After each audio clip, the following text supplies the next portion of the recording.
So you want to be a spore vendor or sell your mycology genetics. I thought I would do a quick video about the ins and outs of being a spore vendor. The way I imagine it is a lot of people are out there going, whoa, entheogenic seraphim, she's just having fun. She's at parties and she's handing out mushrooms, we'll call them mushrooms, and just having a good old time, tossing pills in the air, woohoo. Yeah. So what I wanted to do was just paint a realistic picture of what that's like. So before you decide that you're wanting to do this and you're ready to go, that you have a good idea of what you're going to need and what it really takes and what the time commitment is. So let's start with the first and most obvious thing is marketing your business. So unfortunately, the environment is not quite ready. This is the time to do it, but you're going to face constant banning from Instagram and Reddit, the places where you have to really advertise your business. You're going to have a lot of difficulty with that. And I mean, it's hard to even put into words how difficult it is. There's a lot of vendor competition. Other vendors will not like you, a lot of them, and it's just a really difficult thing from that respect. So that kind of eliminates the just doing sales with, person to person. Like somebody sends you a DM and you accept the DM and you have a conversation and they send you a Venmo payment. So really you have to have a website. You have to have a place that's a backup, a default where people can go to look for your spores. There is no such thing, to my knowledge, without paying thousands and thousands and thousands of dollars for a ready-to-go website. You get the most basic platform. There is no interface that is usable for you. It's really hard. Everything is a plugin, and they're a little bit hard to use, in my opinion. I actually have to have my husband do all that for me. He has a good background in websites and that sort of thing. So you have your website, and you are marketing, and you've got your, genetics. The genetics is actually the easiest part of this. So you're on the website. You're doing it initially just with a platform website that's just like ready to go. Let's say it's WooCommerce.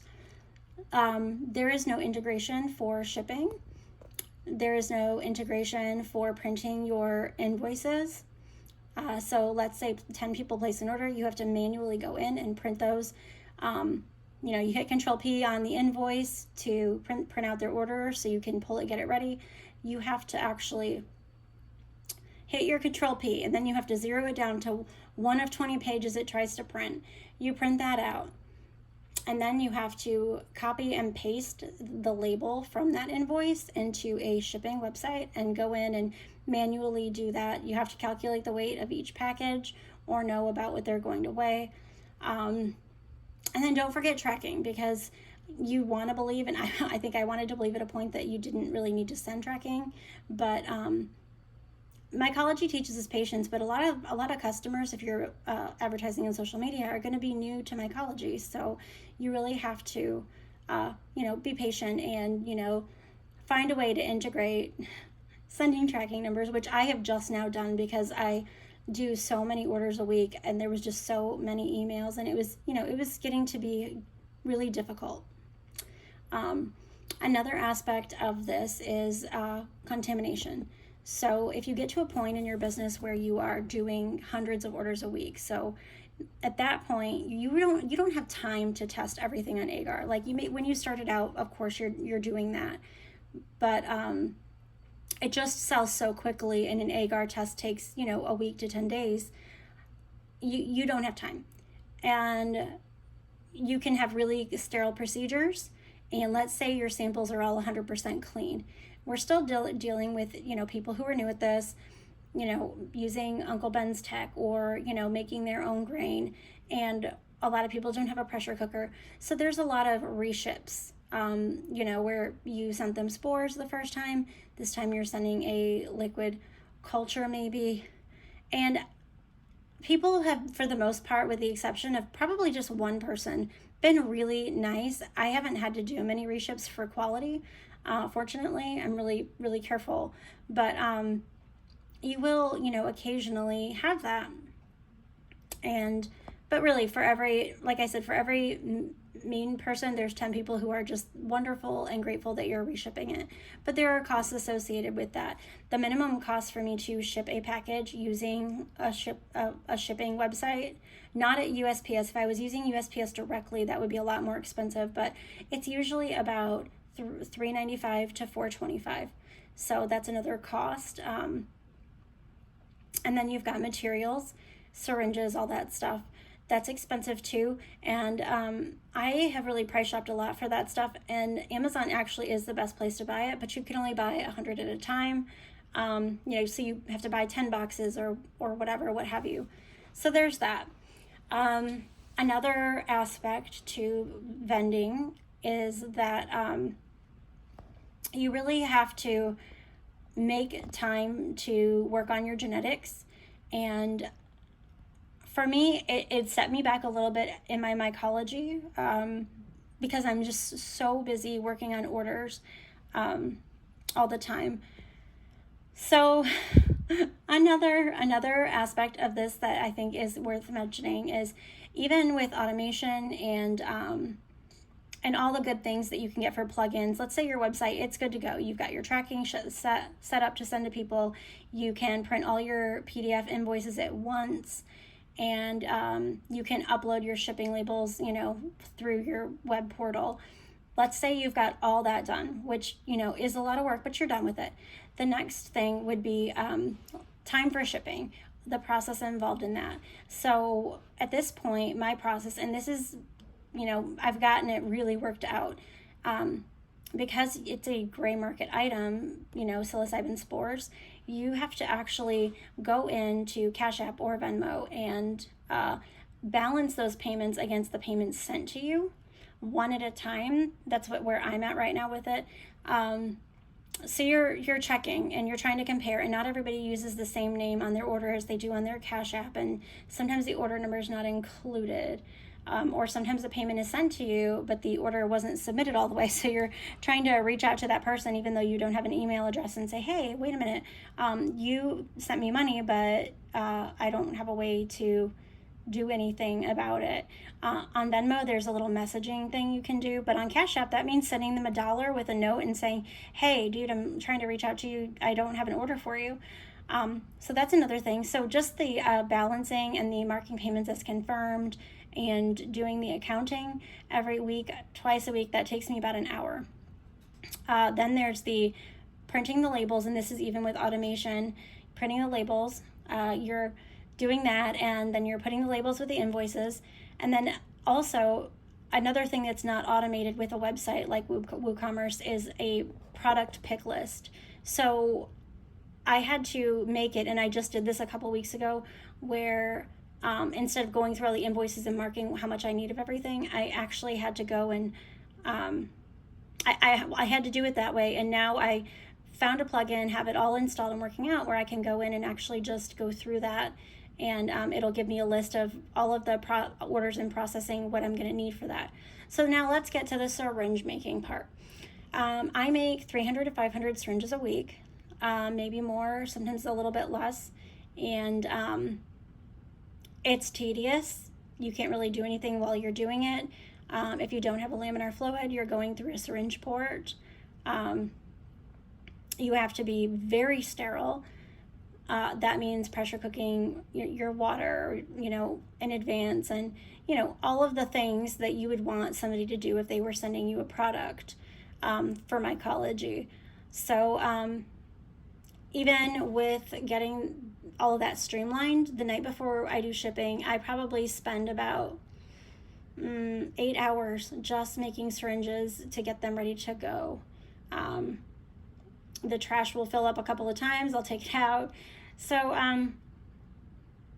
I really would encourage you, if you're thinking about being a spore vendor, to think about the work involved in it and be aware of that, and ask yourself if that's something that you can commit to. So for me, I've said some of the bad, well, I've said mostly the bad parts, but I want to talk about the good parts. The connection with people that you meet, helping people in their journey to better mental health, or helping a loved one with their mental health. It's so rewarding. This has been the most rewarding thing I've ever done in my life. And I mean, for the majority of my life as a career, I helped people buy houses. I wasn't a realtor, I worked in finance. But compared to that, you know, that was rewarding. But this is very, very, very rewarding. But you have to have the patience of, I mean, literally a saint. You have to have like Mother Teresa or Gandhi level patience to do this. It's important. If you don't have that ingrained patience, if you don't have that ingrained discipline, it's hard. But the reward it's epic. It's huge. I can't even put it into words. The people you meet, the community. Some of my best friends now are people online, and it's just incredible. Another aspect of this is if you get to the point where you need help because you just can't do it all by yourself, you will find that, you know, you have to really question who you can hire, who you can trust with knowing what you're doing, because, you know, a lot of people will have a problem with it. So there's that as well. If you've outgrown the space you're in, a commercial lease is difficult because you have to, you know, they're going to ask questions about what you're doing with the space, and, you know, if there's any chance of them finding you online, or you just don't want to be dishonest about that. Not to mention that there are, you know, like the fire department does random inspections on commercial properties for, you know, fire safety readiness type things. And so you really are kind of confined to the space that you have when you start. And, you know, renting a home to do it, like a second home, would be a great idea. But with the housing market having such shortages and volume for rent, and with housing prices being so high, you're looking at very, very high rents. So if you don't at least have a second bedroom in your house, a second and third even, that's going to be really difficult and complicated for you.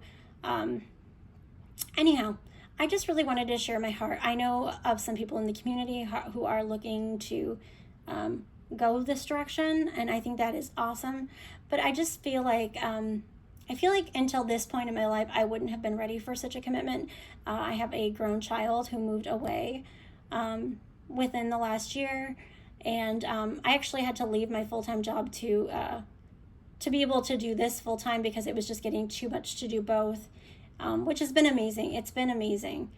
But yeah, I don't know. I felt like I wanted to just share my heart about what it's like, what the trials are. If it helps somebody else who wants to do this, and you're just thinking, oh, well, you know, what do I need to do? What's going to make this easier? I don't know. I just wish there had been some advice like that when I started. So I wanted to offer that and, you know, tell you that there is so much room in the market for more vendors, more people to show the love. And I encourage it, but it's really important to know what you're getting into because, you know, it's just, it's a really big job with a lot of responsibilities. I mean, from making syringe labels to, you know, expanding your liquid cultures, there's just so much to do. Anyhow, I love you guys, and I hope you have a great evening, and I appreciate each and every one of you. If you haven't joined our Discord, reach out to me by email. It's 3entheogenic@proton.me. If you don't know what an entheogen is, go ahead and look that up. That's actually, my name is Entheogenic, but with a 3 in the front of it. For the word entheogen, an entheogen is a plant medicine that puts you into a state of mind where you're more compassionate, more loving, you have a better understanding of nature and your surroundings. So that's it. People have been asking lately, it's 3entheogenic. Well, love you guys. Bye.